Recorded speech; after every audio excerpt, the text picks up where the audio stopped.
Bienvenidos todos, el Señor Jesús los bendiga. Vamos a la palabra de Dios.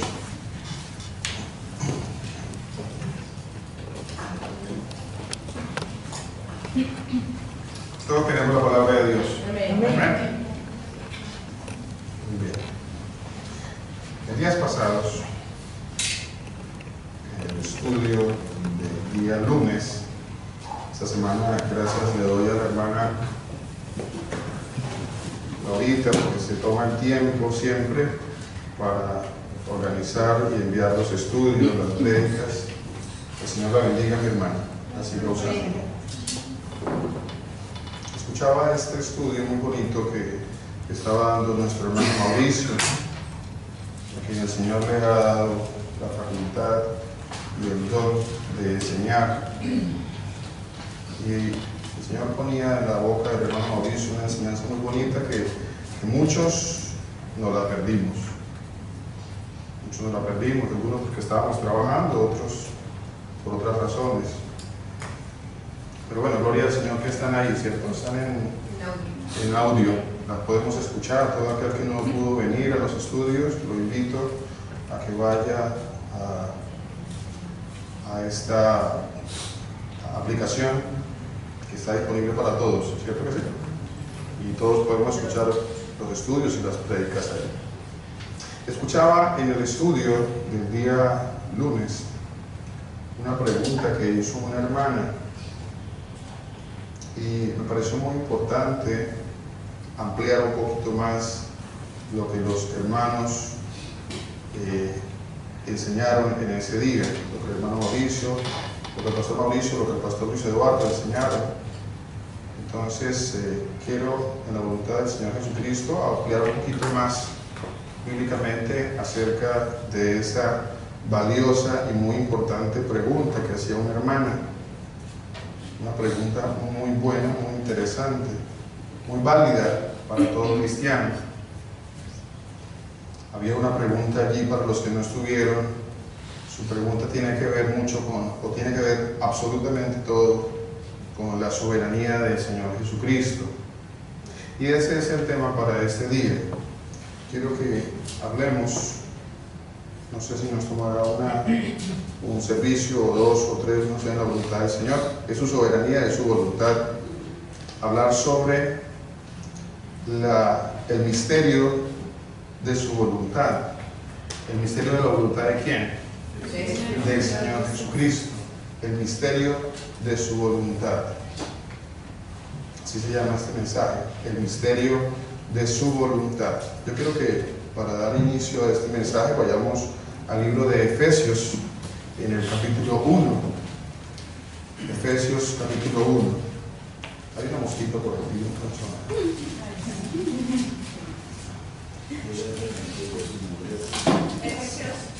Efesios capítulo 1. A ver quién tiene una voz así como del pastor Luis Eduardo.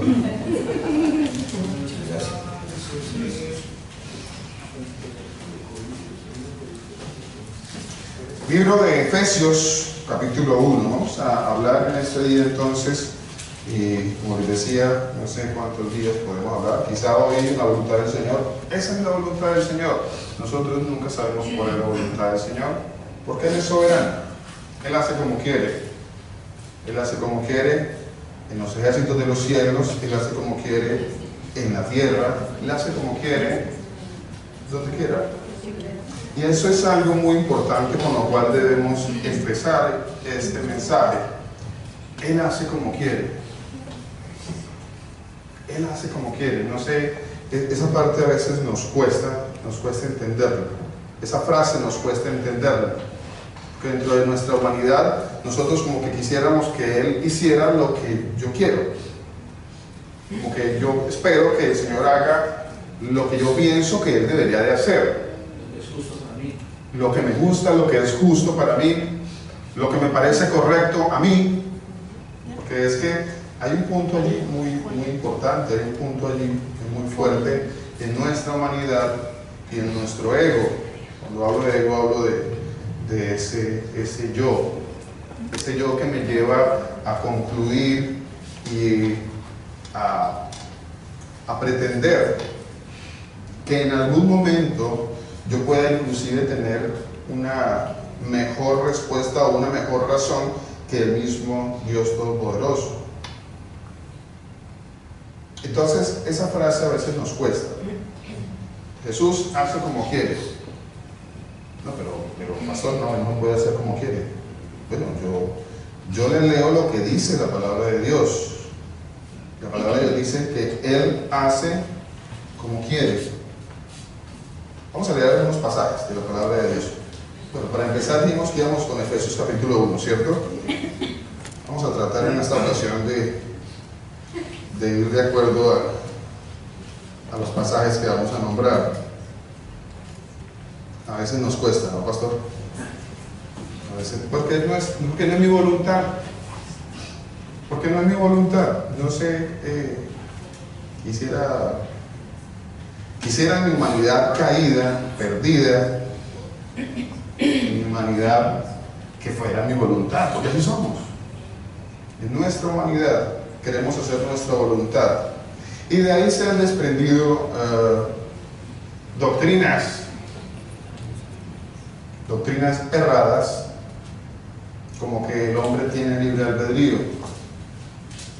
Totalmente erradas, doctrinas totalmente erradas.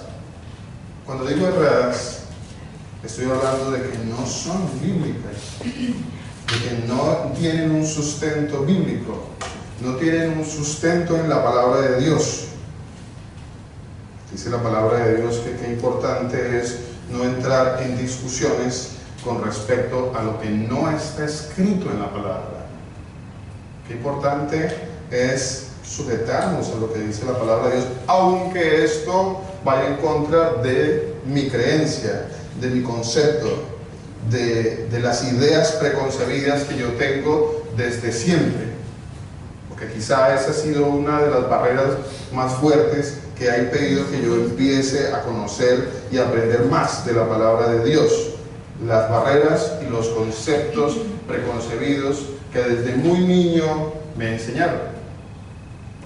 Desde muy niño fui adoctrinado, desde muy niño fui enseñado en diversas enseñanzas, valga la redundancia.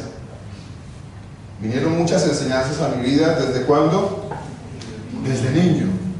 Desde niño me enseñaron muchas cosas. Desde niño la escuela me adoctrinó, desde niño mis padres, con todo el amor que ellos tenían para conmigo, pero en muchas cosas estuvieron errados. Yo no estoy desconociendo el amor y el cariño que muchas personas, mis padres o algunos hermanos, tienen para con la enseñanza o para con el concepto que ellos tienen. Quizá entiendo y acepto que hay muchos hermanos sinceros, pero dijo algo muy interesante: en ocasiones podemos estar muy sinceramente equivocados, y no hay mala intención en muchos de nosotros, pero puede haber un error, puede haber una equivocación. Claro que sí la puede haber. De hecho, la palabra de Dios tiene como fin, ¿cuál es el fin? ¿Cuál es uno de los fines de la palabra de Dios? Corregir. Amén. Amén. Corregir. Instruir. Qué pasaje que nos ha hablado tan hermoso, ¿no? Este pasaje nos ha enseñado muchas cosas. El Señor un día nos dijo, mire, la palabra de Dios es... Leámosla. Segunda de Timoteo. Segunda carta a Timoteo. Segunda carta a Timoteo. En el capítulo 3, en el versículo 16. No hay necesidad de correr. A veces uno como que quiere correr con el afán y lo que hacemos es obviar muchos pasajes de la palabra de Dios que nos van a dar luz. Vamos despacio y yo sé que el Señor nos va a dar luz en muchas cosas. Alabado sea el Señor Jesucristo. Entonces, vamos al libro de Segunda carta de Timoteo, en el capítulo 3, en el versículo 16. Dice así. Toda la escritura, toda. ¿Cuánta? Toda la escritura. Toda la escritura es inspirada por Dios. ¿Eso qué quiere decir? Que toda es inspirada por Dios, ¿qué quiere decir? Porque es que yo he encontrado algunos que dicen, no, allí no, ese pasaje no. Vamos a este otro pasaje. No, ese pasaje era para la época de los corintios. Y salimos con ese tipo de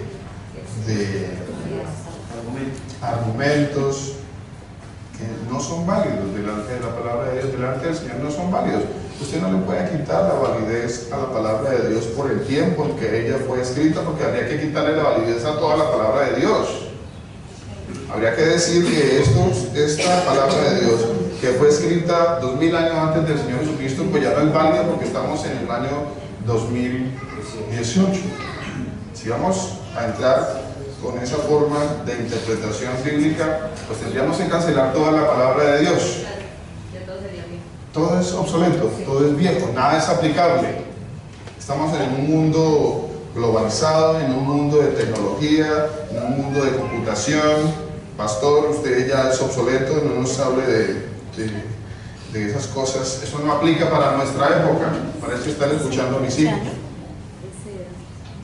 Pero ese no puede ser el concepto de un cristiano. El cristiano, cuando va a la palabra de Dios, tiene que entender de que toda la escritura es inspirada por Dios.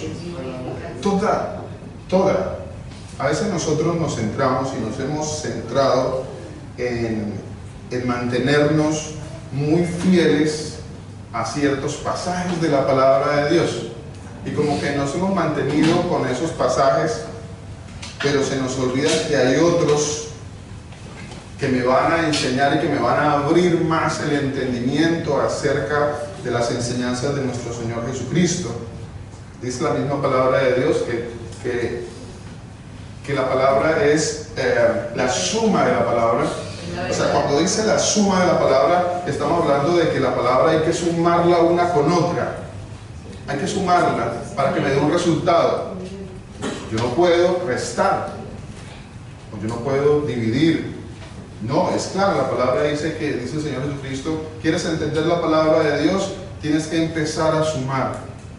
¿A sumar qué? Su palabra. La palabra, unos pasajes con otros, esto, aquello, del Génesis. No os dije desde el principio. ¿Qué estaba diciendo el Señor Jesucristo cuando les dijo, no se los dije desde el principio? ¿No está diciendo acaso el Señor que debemos sumar desde el principio, desde el origen de la creación? Para entender la palabra de Dios, necesitamos sumar la palabra de Dios para que nos dé como resultado la verdad. La verdad. La verdad tiene como resultado una suma,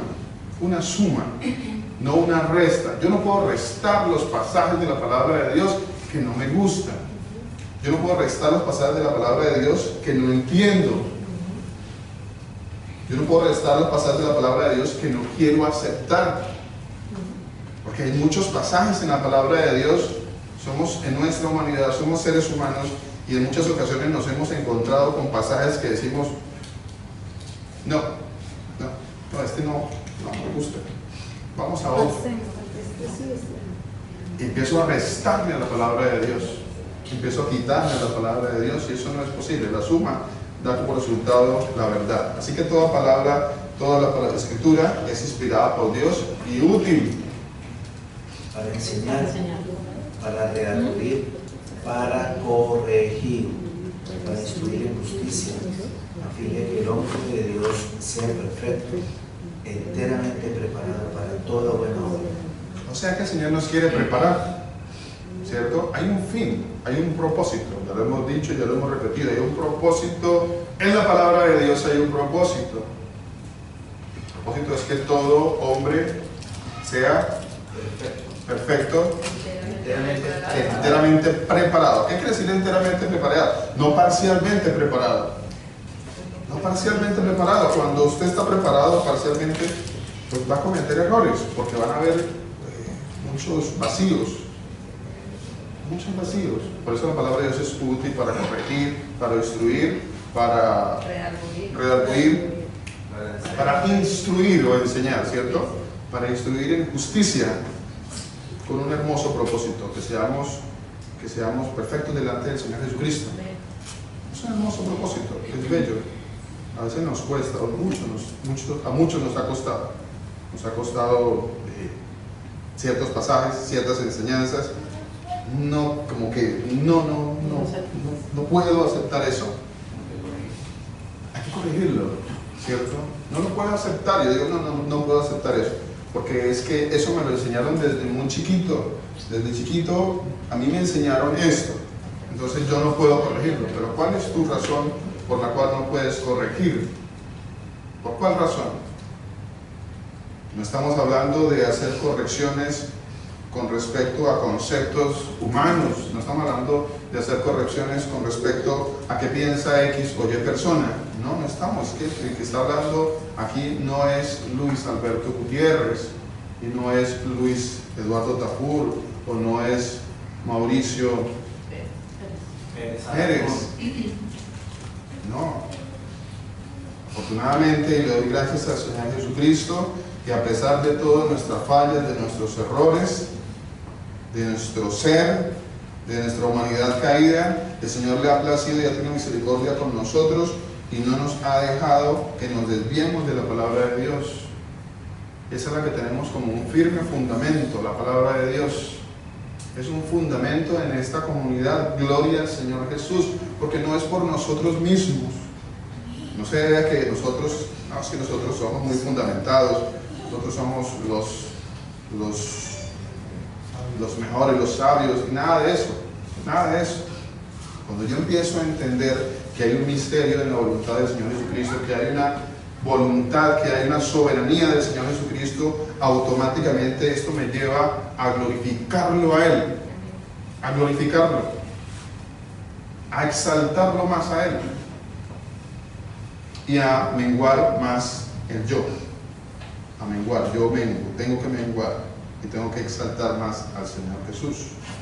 Ese es el propósito. Dice el libro de Efesios en el capítulo 1, versículo 9. Efesios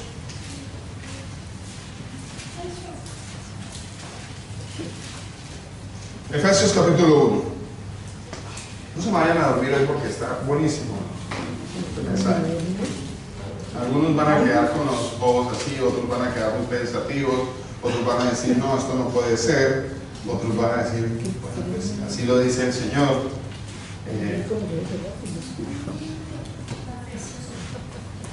Es la palabra de Dios. Vamos a leer la palabra de Dios. Quiero que quede muy claro eso, que lo que vamos a leer es la palabra de Dios. Efesios capítulo 1, versículo 9. Dice así la palabra de Dios. ¿Lo tenemos? Dice, Él nos dio a conocer aquel misterio. En la palabra de Dios hay misterios. ¿Cuántos saben que hay misterios? Hay misterios en la palabra de Dios. ¿Y cuántos saben que hay un Dios en los cielos que revela los misterios? ¿Y quién es ese Dios en los cielos que revela los misterios? Amén. El único que revela los misterios se llama Jesucristo de Nazaret. No más. El Señor Jesús es el único que revela los misterios. Y no le estoy hablando de misterios de doctrinas humanas, no le estoy hablando de esos misterios. Mire, usted quiere hablar de misterios, váyase a una muy buena concordancia de la palabra de Dios y busque la palabra misterio. Busque la palabra misterio en una buena concordancia. Bueno, ahorita no tenemos tiempo. Gracias, mi hermanita, no alcanzaríamos hoy. Bendito sea el Señor, pero ya hablaremos un poco más acerca de todos los misterios que aparecen en la palabra. Bueno, todos sería como una pretensión, muy pretencioso que puedo hablar de todos los misterios de la palabra de Dios. Bueno, pues voy a hablar de algunos misterios que el Señor le ha placido revelar. ¿Amén? Y en todos esos misterios, usted se puede dar cuenta, no hay ningún misterio de Trinidad, por ejemplo. No existe. Usted podrá decir, no, pero es que no está explícito, pero está implícito. Y ahí tendríamos que empezar a discutir bíblicamente, lo digo, en una discusión sana, de qué es lo que sí debo aprender y qué es lo que no debo aprender. Yo le digo, no está, búsquelo, por supuesto no le puedo decir que no lo busque, pero le puedo decir, no existe en la palabra de Dios ningún misterio de la Trinidad. Eso no existe, es una falacia, es una mentira, es una fábula creada por los hombres. Así que no es sano entrar a discutir sobre algo que no es bíblico, que ni está escrito. Pero bueno, es válido porque es que todos los discípulos se le acercaban al Señor y le hacían preguntas. ¿Es válido hacer preguntas? Por supuesto que es válido hacer preguntas. Es más, quisiéramos que todos los hermanos hicieran tantas preguntas que hay en su corazón. Sabemos, a veces toca sacárselas a los hermanitos con pinzas, sacarle las preguntas. Nos gustaría que fuéramos más participativos, porque a veces uno se guarda eso y entonces viene la confusión y no pude expresar mis dudas. Y es muy bueno, es válido, de hecho hay que hacerlo. Los discípulos se le acercaban al Señor Jesucristo y le preguntaban, dinos qué significa tal cosa, qué significa la parábola, dinos por qué les hablas en parábolas, y cosas así importantísimas. Se le acercaban al Señor Jesucristo. Hacer preguntas válidas, ¿no? Hay preguntas muy importantes, muy válidas. Entonces, dice la palabra de Dios, Él nos dio a conocer. No sé cómo vas a hablar su predica en mi corazón desde el 3. Claro que sí, pastor. Exactamente lo que usted nos quiere decir. Amén. Amén. Gloria al Señor Jesús. Vamos a leer ese pasaje. Yo digo, no tenemos afán. Lo que aprendamos hoy, gloria al Señor Jesucristo. Lo que nos enseñe la próxima, gloria al Señor Jesucristo. Y el tiempo del Señor. Amén. Lo importante es que vayamos aprendiendo y nos vaya quedando todo bíblicamente muy claro. Dice la palabra de Dios. Leámonos del 1. Sí, a veces nos da un poquito de temor, especialmente cuando encontramos pasajes como el versículo 2, ¿cierto? Pero nosotros ya no le tenemos temor a eso. Porque ya lo estudiamos. Ya hemos estudiado, gloria al Señor Jesús. Entonces ya no le tenemos temor a ese tipo de pasajes donde aparece y del Señor Jesús y entonces aquí y dices, bueno, ¿qué fue lo que pasó allí, pastor? Pero podemos leer corrigiendo una vez, pastor. Vamos corrigiendo, ¿cierto? Amén. Pablo, apóstol de Jesucristo, por la voluntad de Dios, a los santos y fieles en Cristo Jesús que están en Éfeso.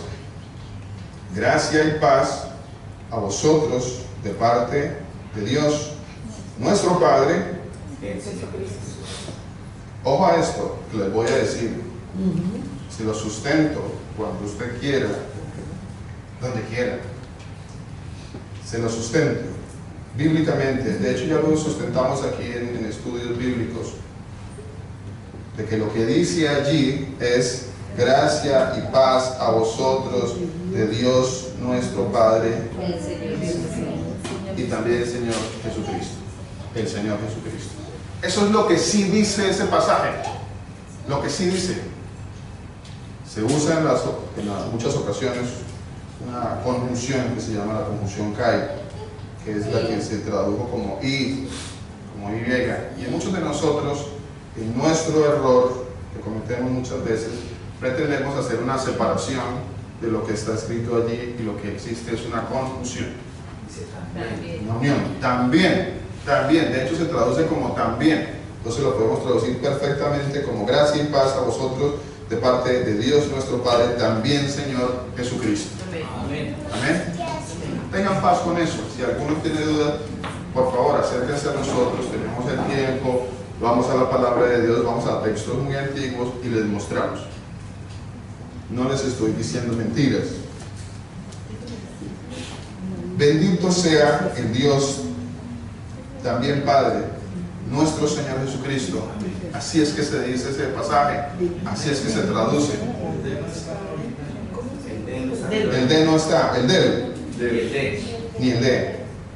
Bendito sea el Dios, también Padre nuestro, Jesucristo. Eso es lo que sí dice la palabra de Dios. Lo que está diciendo la palabra de Dios es que el Padre, el Dios, el Señor nuestro, es Jesús. Así está. Yo no me lo estoy inventando ni le estoy adicionando nada. Maldito todo aquel que le adicione a la palabra de Dios. Y maldito también todo aquel que le quite a la palabra de Dios. Está escrito. ¿Cierto que sí? No estamos quitándole nada. Está escrito y así está en los escritos de la palabra de Dios. Que nos bendijo con toda bendición espiritual en los lugares celestiales en Cristo. Aquí viene algo que es muy acertadamente y muy afortunadamente el pastor quiere que leamos. Muy importante es porque tiene todo que ver con este mensaje. El mensaje acerca de la voluntad del Señor Jesucristo, de la soberanía del Señor Jesucristo. Dice, eso está ahí, eso está ahí. Alguno de ustedes querrá pelear con esto. Alguno de ustedes querrá decir, no me parece, no me parece. Bueno, no es que me parece. Lo vamos a leer, está ahí, es textual. Dice, según nos escogió en Él, ¿cuándo? ¿Cuándo fue la escogencia? ¿Cuándo el Señor Jesucristo te escogió a ti? Antes, ¿cierto que sí? La escogencia de los hijos de Dios, y está escrito en su Biblia, y está escrito en mi Biblia, en mis escrituras, en estas escrituras, o el cual no está. A ver si alguien tiene una versión que no dice eso. ¿Alguien tiene alguna versión? ¿O todas las versiones dicen eso? ¿Sí? Dice, según nos escogió en Él, antes de la fundación del mundo. La escogencia de los hijos de Dios. ¿Cuándo fue? Antes de la fundación del mundo. Y aquí yo sé, entiendo, pienso que hay algunos que tienen preguntas. Preguntas salen cuando uno encuentra un pasaje como estos. ¿Cómo así, pastor? Que el Señor nos escogió desde antes de la fundación del mundo. Yo pensaba que yo escogía a Dios, partiendo de esa mentira, ¿no? Yo pensaba que yo era el que me convertía. Yo pensaba que yo decidía. Yo pensaba que yo, pastor, yo me acuerdo que una vez fui a una comunidad y allá me hicieron hacer la oración de fe. Ahí, entonces los hermanitos ya tienen fecha de cumpleaños, ¿no? Ya tienen fecha de cumpleaños de cuando se convirtieron. Ahí va el hermanito totalmente equivocado. El hermanito está confundido con todas las mentiras que le han metido en las comunidades pseudocristianas, no cristianas. Yo no puedo usar el término que una comunidad es cristiana cuando le está diciendo un montón de mentiras. Son pseudo cristianas. O sea, son comunidades que no son cristianas. Pastor, yo vengo de la comunidad cristiana tal. Y allá, pastor, allá toca diezmar, allá toca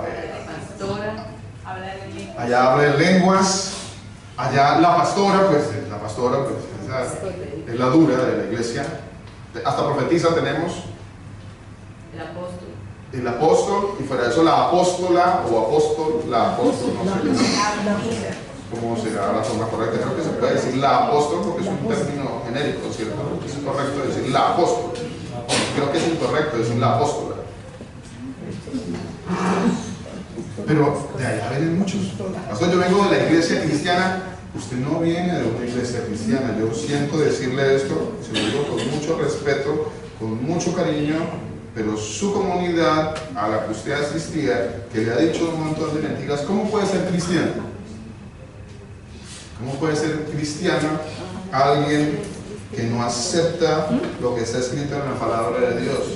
Y por el contrario se ha dedicado toda su vida a predicar mentiras. No es cristiano, no es bíblico.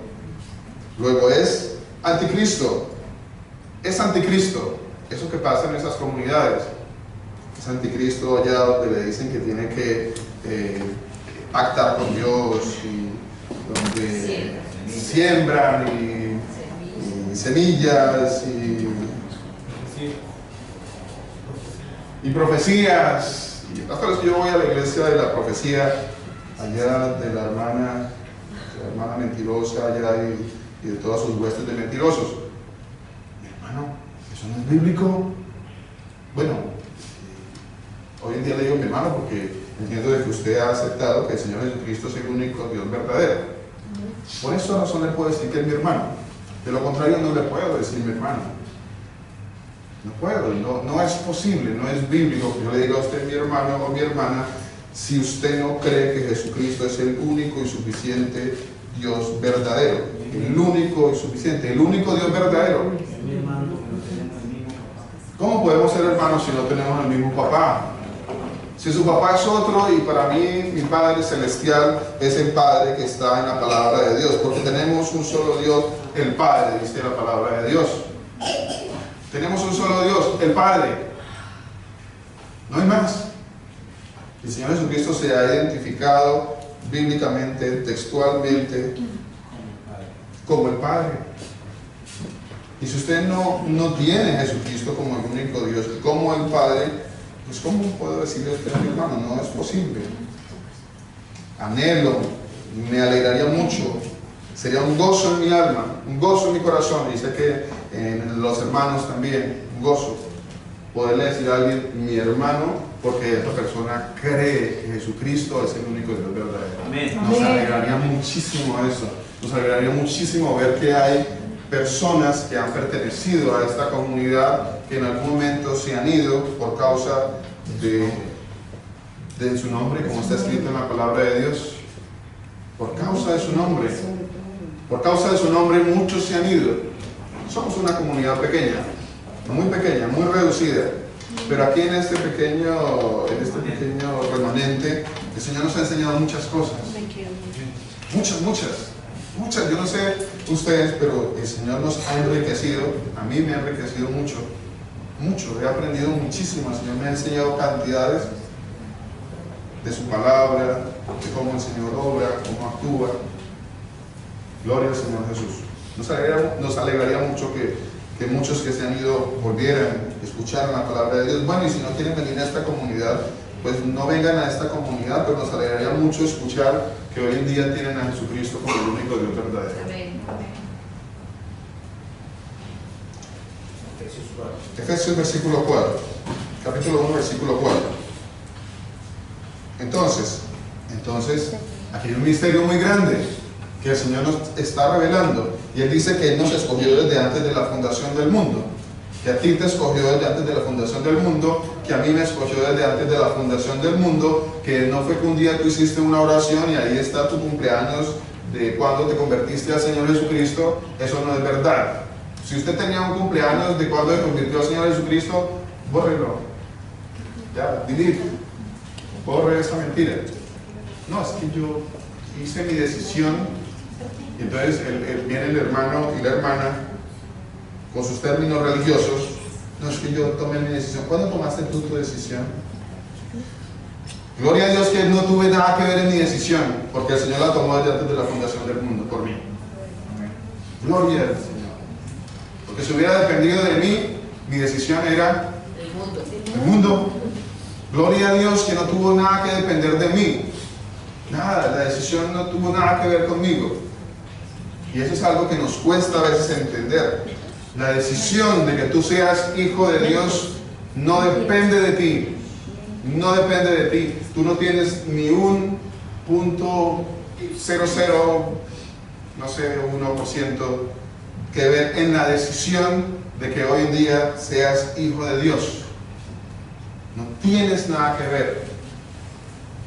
Y mucho menos algunos pensarán que porque es que son mejores que otros, cuando el Señor dice que todos somos perdidos, que todos andábamos perdidos, que todos andábamos muertos, que todos andábamos en la perversión, en la mentira, en el engaño, en el robo. Allá estamos metidos todos. Pero ya no, dice el Señor Jesucristo. Ya no, ya habéis sido lavados. Ya habéis sido lavados. ¿Cuántos han sido lavados? Amén. Ya habéis sido lavados, dice la palabra de Dios. Pero allá estábamos,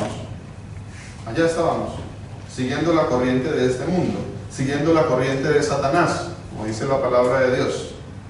Allá estábamos, todos ahí estábamos metidos. Y gloria al Señor Jesucristo, que un día tuvo misericordia de usted y de mí, en su preciosa voluntad, en el misterio hermoso de su voluntad.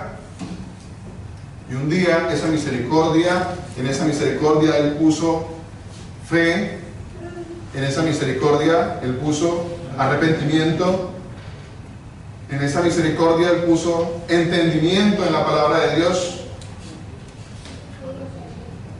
¿A cuánto les pasó esto? A mí me pasó. Yo no sé en qué día humanamente pasó esto. Yo solo sé que desde un niño el Señor me estaba atrayendo. Y eso está en la palabra de Dios. Dice que Él nos ha ido atrayendo desde niños. Eso es lo hermoso de la palabra de Dios. Y cuando yo entiendo todas estas cosas, yo empiezo a entender todas estas cosas, a entender su voluntad y ese misterio tan hermoso, yo tengo que alabarlo y glorificarlo más. Es todo lo contrario a lo que a veces las personas piensan. A veces las personas tienen un temor de que si les enseñamos a los hermanos acerca de la gracia, les enseñamos acerca de la soberanía, de la voluntad de Dios, como que el hermano va a tomar una mala decisión de atribuirle a Dios, o bueno, no voy a tomar esa palabra en ese momento, pero como que el hermano no va a entender y como que no, bueno, entonces pues no hago nada, porque finalmente pues el que me salvó fue el Señor y pues al fin y al cabo Él va a hacer como quiere, y entonces pues yo pues, es todo lo contrario. Mire, el Señor dice que cuando yo empiezo a entender esto, yo empiezo a atesorar esta salvación tan grande. Por eso la palabra de Dios dice que nosotros tenemos eso, atesorar esta salvación que nosotros no entendemos, que nosotros no comprendemos.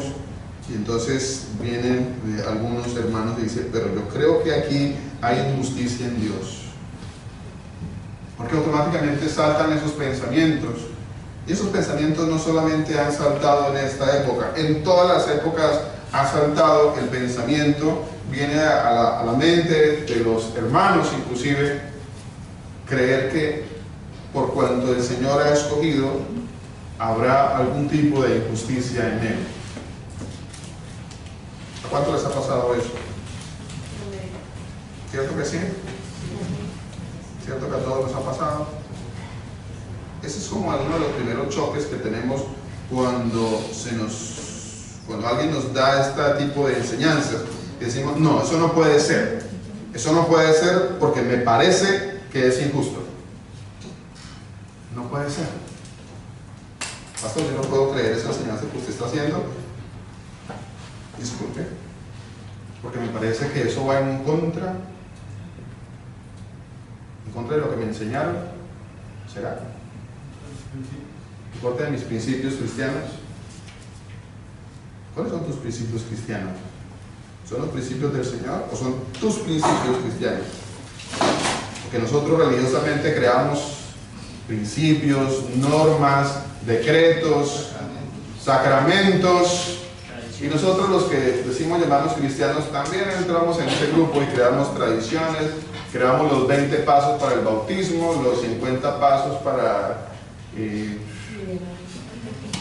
matrimonio y los 200 pasos para aceptar a Jesús, y hay que aprender, y todas estas cosas nosotros los hombres nos las hemos inventado. Entonces, ¿puede ir en contra de tus principios? Sí, yo creo que podemos ir en contra de tus principios. Es más, la palabra dice que nosotros cuando creemos en su palabra vamos a ir en contra de los principios del mundo. Pastor, una pregunta. Señora. Basado en lo que usted habla de Efesios, cuando dice, ellos dijeron que en el Señor Jesucristo que sea salvo tú y tu casa. Pregunto por en cuestión de que, bueno, nosotros sabemos eso, lo tenemos claro, pero nosotros también amamos a nuestros hijos, oramos por ellos. Esta promesa recae en nuestros hijos, podemos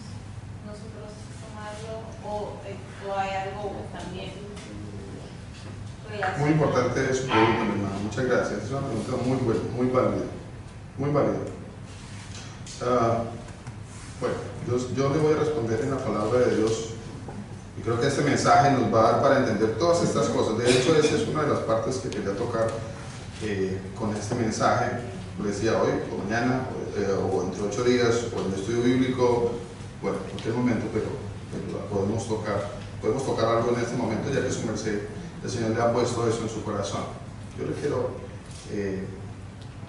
valga la pena, valga la aclaración. Me gustaría que entendiéramos algo bíblicamente. ¿Cuántos? Yo voy a nombrar algunos personajes bíblicos que sus hijos no fueron salvos. ¿Sí? Voy a tocar algunos. Son algunos para tener en cuenta. Por ejemplo, vamos a empezar con Job, ¿cierto? Los hijos de Job, ¿cómo eran? ¿Cómo eran los hijos de Job? Ahora, vamos al principio, como el Señor Jesucristo. Vamos al principio, ¿cierto? Vamos al principio. En el principio, pues, está Adán y Eva y tienen 2 hijos. Uno es Caín y el otro es Abel. Y uno mata al otro, ¿cierto? Bueno. Pero bueno, usted dirá, bueno, pero es que de pronto Adán no le enseñó. Bueno, vamos a otro personaje. Podemos referirnos a Job, ¿cierto? Pues porque se supone, o se habla, dicen los estudiosos, que Job es un personaje en la palabra de Dios que es muy antiguo. Algunos dicen que es como de los libros más antiguos. Entonces podemos hablar a Job, ponerlo allí. Y vemos que los hijos de Job, dice la palabra de Dios, que se la pasaban en parrandas todos los días, ¿cierto? Pero dice la palabra de Dios de Job, que era un hombre perfecto, recto, temeroso de Dios y apartado del mal. ¿Qué pasó allí? ¿Qué pasó allí? No se supone que los hijos, esto es muy delicado, esto que estoy diciendo es muy sensible especialmente, es muy sensible porque en nuestra mayoría aquí todos tenemos hijos, o la gran mayoría de nosotros tenemos hijos y algunos en la voluntad del Señor los tendrán. Entonces es muy sensible esto que estoy diciendo y esto a lo que me voy a referir. Tiene mucha sensibilidad, pero es bíblico, acuérdese, es bíblico. Así que no se...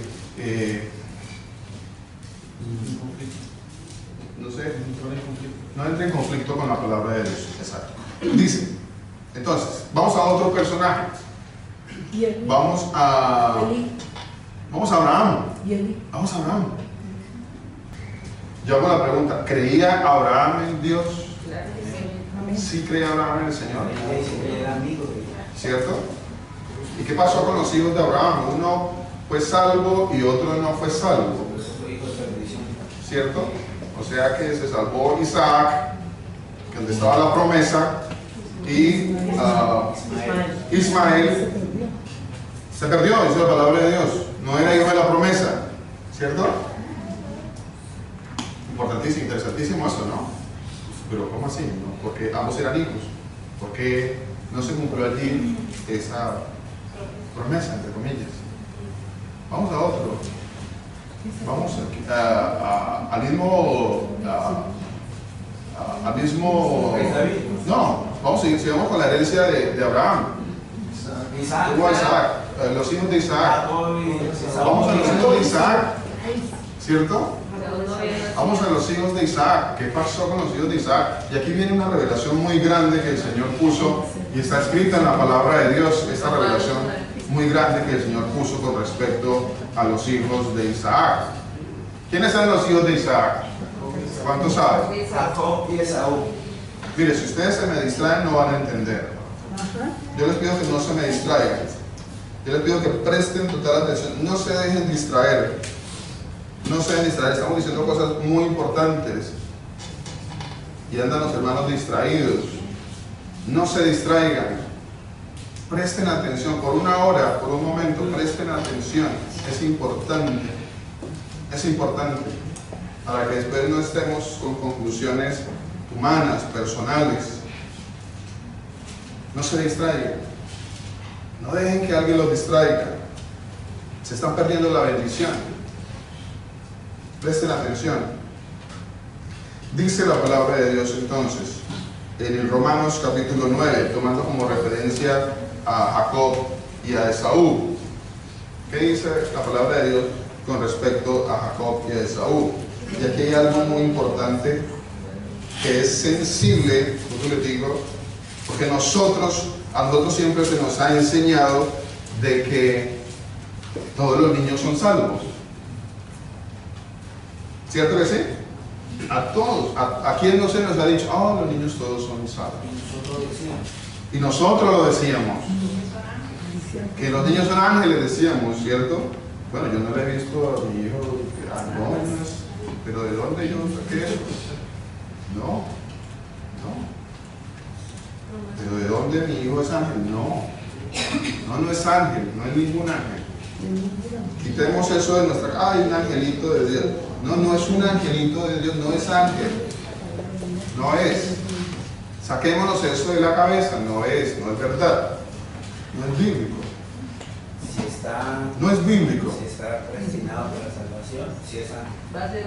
Claro. A mí me gusta mucho tomar este ejemplo, ¿cierto?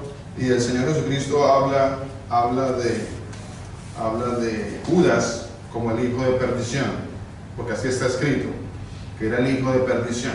Entonces, a mí me gusta hacer esta pregunta para que las personas se autoevalúen de su concepto y como que piensen que algo está pasando. Eso no es correcto lo que yo estoy pensando. Yo les hago esta pregunta: cuando Judas era chiquito, ¿era un angelito de Dios? ¿Cuántos creen que Juditas chiquito era un angelito de Dios? Muchos pensarían que era un angelito. Quizá muchos familiares de él lo vieron muy chiquito y dijeron: tan lindo el angelito de Dios. Quizá, sí, porque así somos almáticos. Nosotros, seres humanos, siempre decimos cosas que no tienen sentido delante del Señor Jesús. Tal vez porque tenemos el concepto de que como ellos no tienen conciencia, si mueren en ese momento, son como ángeles. Bueno, también refiriéndome a la palabra esa que le dio David sobre y dijo que iba hacia él, ¿no? Pero el hijo de David, ¿cierto? Sí. Yo voy donde él está, ¿cierto? Yo voy donde él.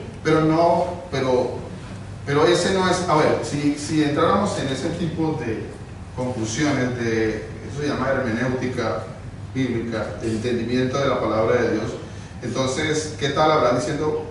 Bueno, yo iré donde está Ismael. O ¿qué tal Isaac diciendo? Bueno, pues entonces yo me voy con Esaú. ¿Ves? No podemos concluir de esa manera. No podemos concluir algo que le pasó a David, por ejemplo, y decir que eso es... Bueno, hay una muy buena pregunta. ¿Fue salvo el hijo de David? Seguro que hice la palabra sí. ¿Cierto? Sí. Pero eso no quiere decir que todos los niños son salvos. Eso no quiere decir. De hecho, miremos Génesis capítulo 2. Vamos a Génesis y miramos eso. Ya leemos Romanos. Es que Romano habla de un niño que ni siquiera había nacido. Correcto. Y ya se fue para el infierno. Correcto. Pero vamos a citar ese pasaje y vamos a ir, por ejemplo, a Sodoma y Gomorra. Vamos a ir un momentito a Sodoma. Vamos al libro de Génesis.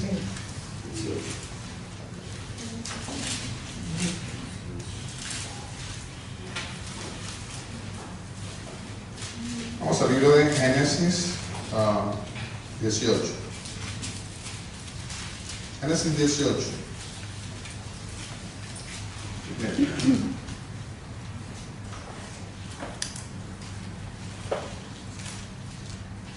Dice Génesis 18. Vamos a leer una parte, no todo, porque si no.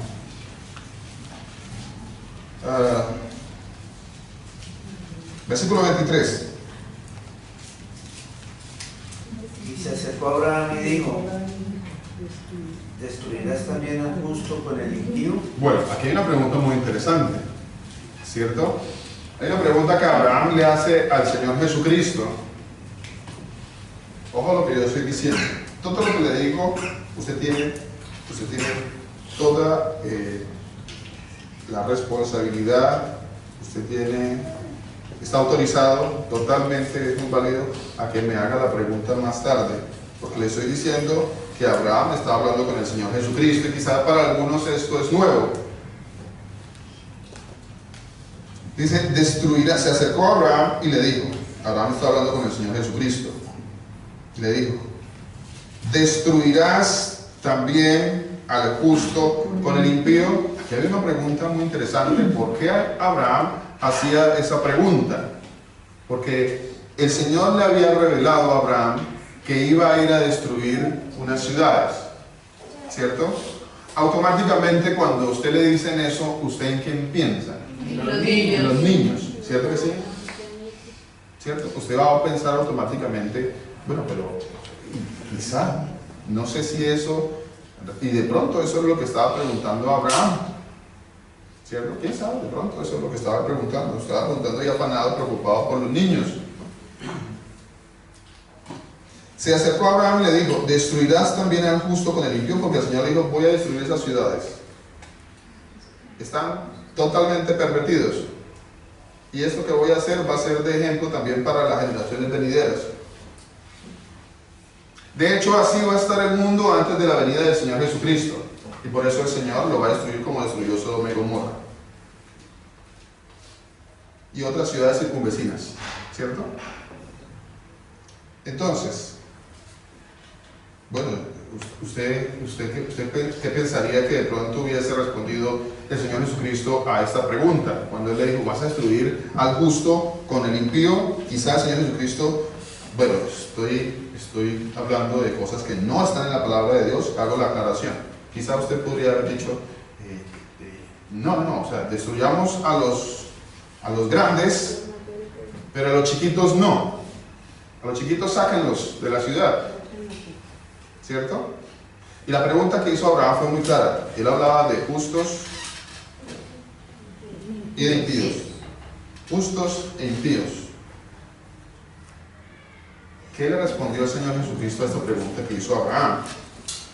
Dice, destruirás y no perdonarás aquel lugar por amor a los 50, destruirás también al justo con el impío, quizá haya 50 justos dentro de la ciudad, dijo Abraham. Quizá haya 50 justos. Y bueno, usted dirá, sí, pues había angelitos ahí, había niños. Quizá habrán 50, estoy hablando de justos, estoy hablando de justificados, de los que habían sido justificados. Por aquí la palabra de Dios es muy clara y está mostrando dos grupos. Esa es la pregunta que hizo Abraham, justos e impíos. Justos e impíos. ¿Es clara la pregunta? Justos e impíos. Y dice el Señor Jesucristo, le dijo al Señor Jesucristo, destruirás y no perdonarás aquel lugar por amor a los 50 justos que estén dentro de él, lejos de ti. Oiga, ¿cómo somos de atrevidos nosotros los seres humanos? ¿Cómo somos de atrevidos? Y no somos atrevidos cuando nos acercamos a un Dios todopoderoso, a un Dios omnisciente, omnipotente, a un Dios soberano, a un Dios que hace como quiere, a un Dios que creó los cielos y la tierra. Y ojo a esta frase, hace como quiere. Hace como quiere. Dios hace como quiere y no le da cuenta a nadie.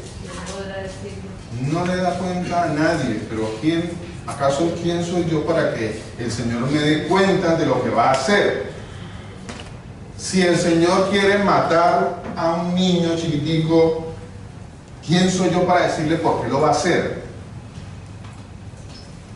Si el Señor le quiere poner una enfermedad o lo que sea, o una tragedia, o tantas cosas, y lo quiere hacer de esa manera, ¿quién soy yo para decirle por qué lo hace así? ¿Quién soy yo? ¿Dónde estabas tú cuando creaba los cielos y la tierra? Házmelo saber si tú sabes. Así le respondió a Job cuando Job se atrevió. Y aquí hay una cuestión muy importante. Atrevidos que a veces somos. Atrevidos a veces somos y no tenemos temor cuando nos referimos a las cosas de Dios. De hecho, cuando yo le digo, uy, no, pero no, eso que está ahí no me parece, haciendo referencia a algo que está en la palabra de Dios, estoy siendo muy atrevido delante del Señor. Porque si está ahí y es palabra de Dios y el Señor dice, yo lo hice, yo lo hago, yo lo voy a hacer así, ¿quién soy yo para decirle por qué lo hace? Dice, versículo 25, lejos de ti de hacerlo, así que hagas morir al justo con el impío. O sea, todavía Abraham creía que Dios se iba a equivocar y que iba a matar a justos con impíos.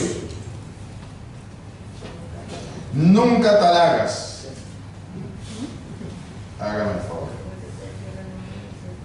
Nunca tal hagas.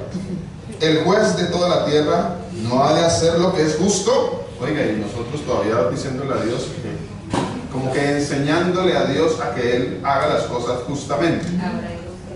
Y entonces cuando me sucede algo a mí, entonces yo digo, me parece injusto. Pero por Dios, ¿cuántos de nosotros en algún momento de nuestra vida, en alguna situación nuestra o ajena, hemos dicho, me parece injusto? ¿Cierto? ¿Vea cómo fallamos? Y cuando digo me parece injusto, ¿de quién estoy hablando? De la voluntad de Dios. Porque se me estoy refiriendo a la voluntad del Señor. Es que estoy haciendo referencia a lo que Dios soberanamente ha hecho, está haciendo y va a hacer. Así que injusto, no, yo no puedo llamar a Dios injusto. ¿Habrá injusticia en Dios? El apóstol Pablo se adelanta a esa pregunta que todos hacemos, que en algún momento hemos hecho, y dice, de ninguna manera. No es posible, de ninguna manera. Que tú no entiendes lo que está pasando es diferente a que Dios sea injusto. El problema es tuyo, el problema es mío, el problema es nuestro. Es nuestro problema que nosotros todavía no hemos entendido cómo es que el Señor obra. No hemos entendido que el Señor no se equivoca. No hay equivocación.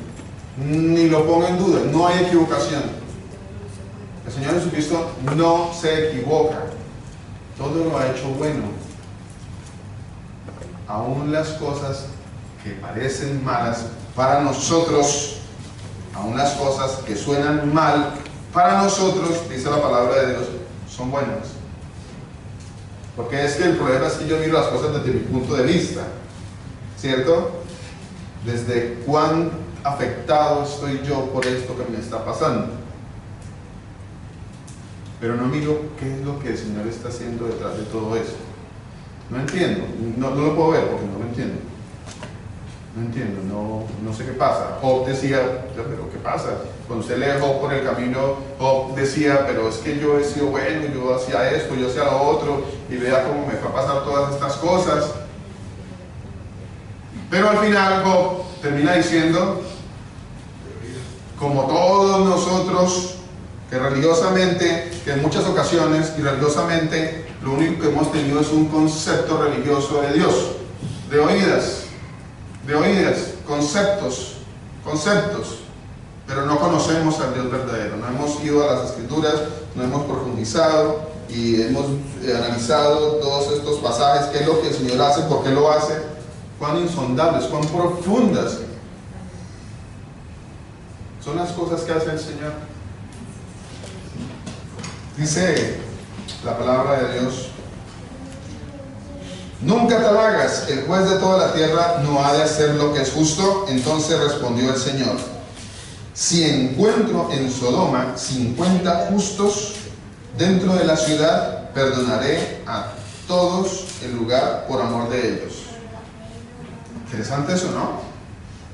Estaba diciendo el Señor que si habían 50 justos, no destruía la ciudad, incluyendo los niños. Estamos hablando de todos, de toda la población que había allí. ¿O no? ¿O ustedes se creen? ¿cierto? Si habían 50 justos, dice el Señor, no destruye la ciudad. Versículo 27. Abraham replicó y dijo, yo creo que como Abraham, no, pero no, de pronto como que se me fue la mano. Como que, no, pero sí deben haber un poquito menos, ¿cierto? Que tengo que ganársela al Señor. Abraham pretendía ganársela al Señor.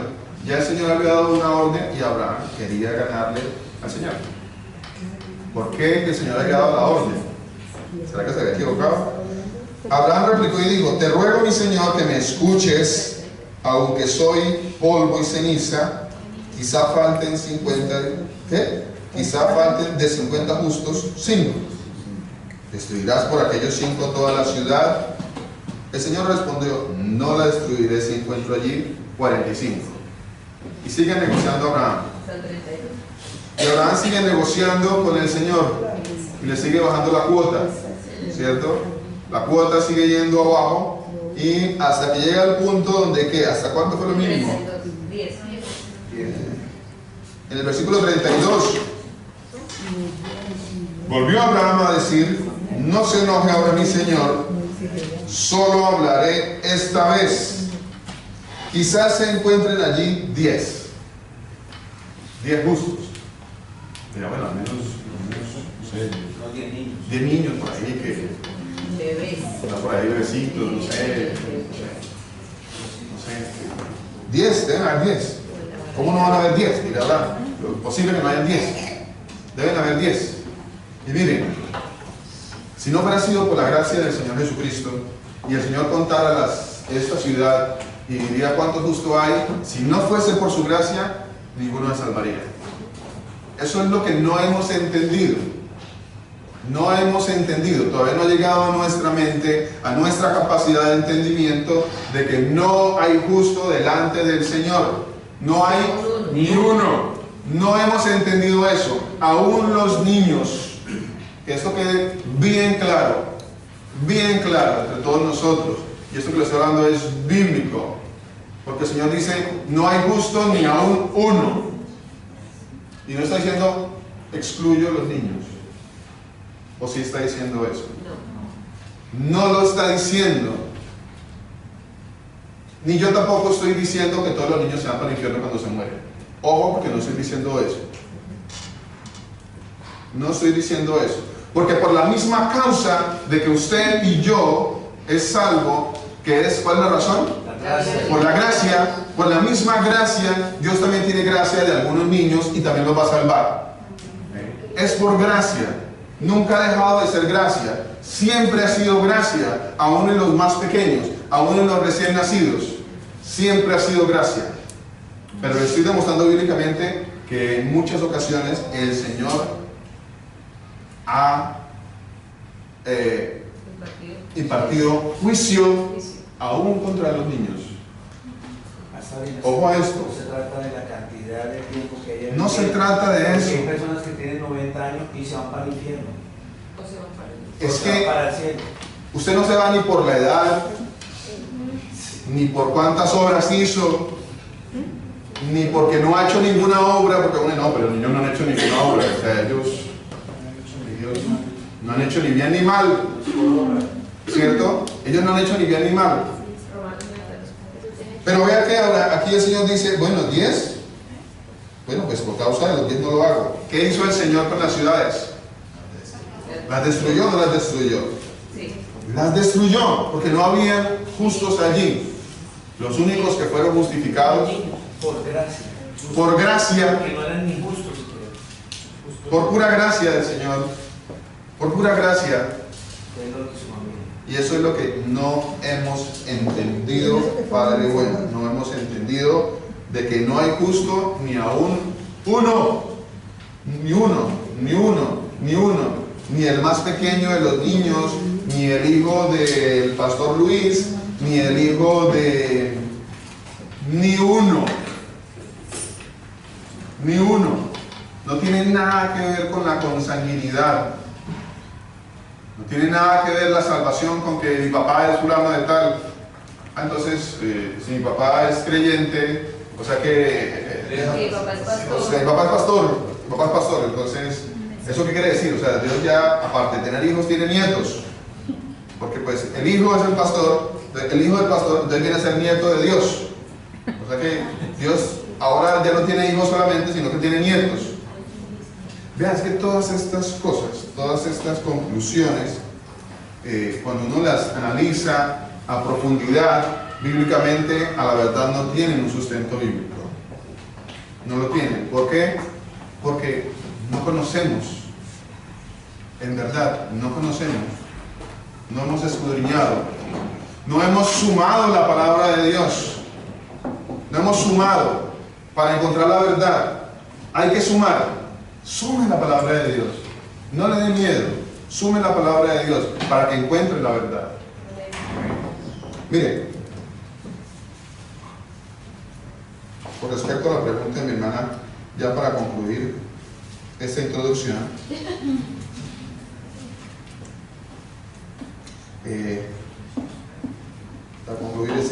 vamos a Romanos capítulo 9. ¿Cuántos niños se salvaron en el diluvio? A mí me gusta hacer esa pregunta interesante. Son preguntas bien interesantes, ¿cierto? ¿Cuántos fueron hallados justos? Yo voy a la palabra justos. Yo no voy a la palabra los niños, no, yo voy a la palabra justos. ¿Cuántos fueron hallados justos en el diluvio? 8. Por gracia. Por gracia. 8. ¿Y cuántos niños, bebés, habían en esa época que se salvaron por gracia? Ninguno, no había ni uno. Ni uno. Mira, es que esos pasajes a veces nos suenan a nosotros como pasajes para niños, ¿no? Enseñémosle Noé a los niños. Enseñémosle el arca. Y a veces los niños entienden mucho mejor esto, ¿cierto? Porque ellos son niños y el Señor dice que yo me tengo que hacer como niño para entender eso, ¿cierto? Y si yo me hiciera como niño, entendería de que ninguno se salvó, ninguno, ni los niños que estaban en ese momento se salvaron, ni uno. De hecho, no se salvó ni uno. Ni un niño se salvó en el diluvio. A ver, ¿cuál niño se salvó en el diluvio? Al menos uno. Ninguno se salvó. Mire, se salvó Noé, su esposa, sus 3 hijos y sus 3 esposas. O sea, niños no había.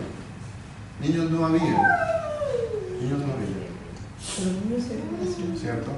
Pastor, además, Dios mismo, Jesús dice que Él castiga la maldad en los padres hasta la 3ª y 4ª. Muy interesante eso que usted dice, hermano. No se pierda dentro de 8 días el mensaje. No se la pierda. Muy interesante eso que usted dice. No lo pierda. Para finalizar esta introducción, como decía, vamos a Romanos. ¿Sí se habían hecho esa pregunta? ¿Cuántos niños salvaron el diluvio?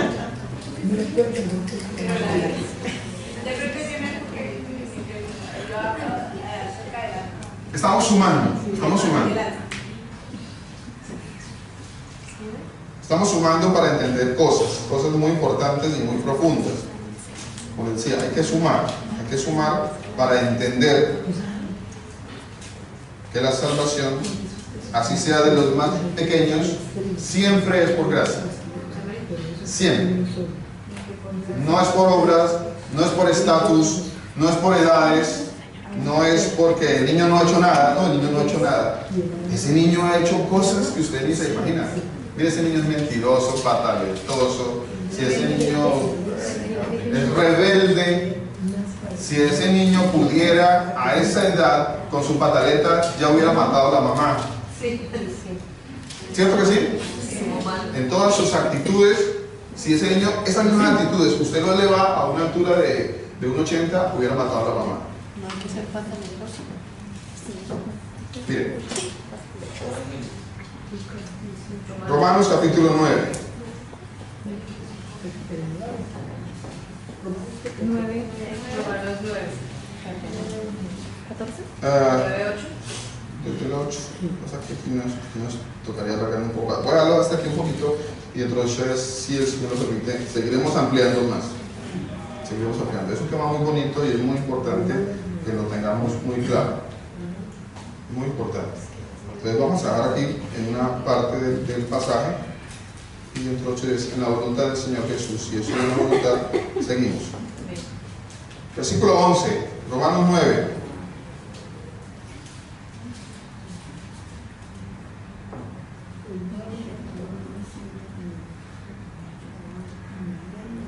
Versículo 11, dice así, está escrito, le estoy leyendo la palabra de Dios, está escrito, no les estoy trayendo aquí cosas que no están escritas. Dice, versículo 11 del capítulo 9 del libro Romanos, dice, no, hablando de Jacob y de Esaú, está hablando de Jacob y de Esaú, dice, no habían aún nacido.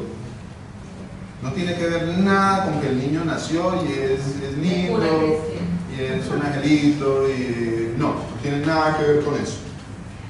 No habían nacido igual que Jacob, igual que Esaú, igual que Luis, igual que Mauricio, igual que Marcela, igual que Milena, igual que Adriana, igual que Alexander, igual que cualquiera de todos nosotros que estamos aquí. No habíamos aún nacido, eso es una verdad bíblica. Usted no había nacido, yo no había nacido, tú no habías nacido, él no había nacido, ellos no habían nacido, vosotros no habían nacido. No habían aún nacido, ni habían hecho aún ni bien ni mal. Por eso la referencia tan importante que hace la Escritura acerca de que no se trata de qué bueno has hecho o de qué malo has hecho. No se trata de que tú eres un niño chiquito y no has hecho nada malo. No se trata de eso. Se trata de Dios. Se trata de la gracia del Señor. Se trata de la bondad y de la misericordia del Señor. No se trata de usted ni de mí. Dice, no habían nacido, ni habían hecho aún ni bien ni mal. ¿Y qué pasó? No habían hecho ni bien ni mal. No habían hecho ni bien ni mal. Pero había un propósito de Dios conforme a la elección, dice la palabra. O sea, había un propósito de Dios conforme a algo que en la palabra de Dios se llama la soberanía del Señor. La soberanía de quién se salva y quién no se salva. ¿Quién escoge para una cosa y quién escoge para otra? ¿A quién tuerce su camino y a quién no tuerce su camino? Ojo a lo que estoy diciendo. ¿A quién el Señor tuerce su camino? ¿Y a quién el Señor no tuerce su camino? ¿A quién endereza su camino? Estoy hablando pura soberanía del Señor. Bíblico, y se lo sustento todo en la palabra de Dios. No habían aún nacido, ni habían hecho aún ni bien ni mal. Ni bien ni mal, para que el propósito de Dios conforme a la elección permaneciera. No por las obras ni por el que llama. Cuando Dios le dijo a Rebeca, el mayor servirá al menor. Como está escrito, no habían nacido. Y el Señor dijo, a Jacob amé y a Esaú aborrecí. No habían nacido, acuérdese, ni habían hecho ni bien ni mal. Y el Señor dijo, a Jacob amé y a Esaú aborrecí. A Luis, a Mauricio, a Milena, a Marcela, a Panchita, los amé y a otros aborrecí. Así está escrito. El Señor Jesús los bendiga.